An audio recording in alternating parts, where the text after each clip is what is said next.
Okay, we're going to go to the phones. People have been waiting a long time here, and I know you want to weigh in on this, so we'll start in Sterling Heights, Michigan. Kevin, thanks for your patience, and welcome to the program, sir.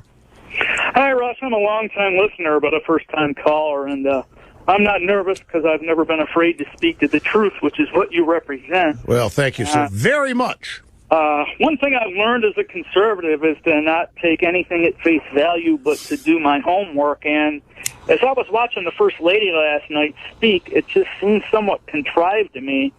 And I did my homework this morning, and I found out that, yes, indeed, Michelle had gone to school on scholarships that were basically given by black activist groups. And I also found out that the way that her and Barack Obama met is because she had been mentoring Barack Obama when they both worked at the same law firm.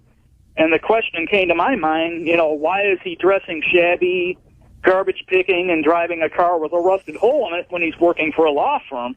I drove a car like that working in a fast food restaurant. Well, let me tell you the answer.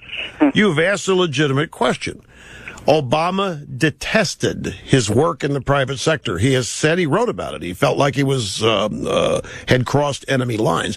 He was driving, it was a Ford Granada. That was his car. And he was trying to show he's down for the struggle. All of this is designed to create an image that he and Muchel are both down for the struggle. I also got, I started wondering about Michelle herself. And I discovered that they were living in her aunt's house at the same time that they were taking vacations at a cottage that they owned in White Cloud, Michigan. And Michelle's as old as I am. Now, she would have been of school age during the Jimmy Carter years. And I'll tell you what, my family couldn't afford a cottage anywhere when Jimmy Carter was president. So... I just found the whole thing to be very contrived. And,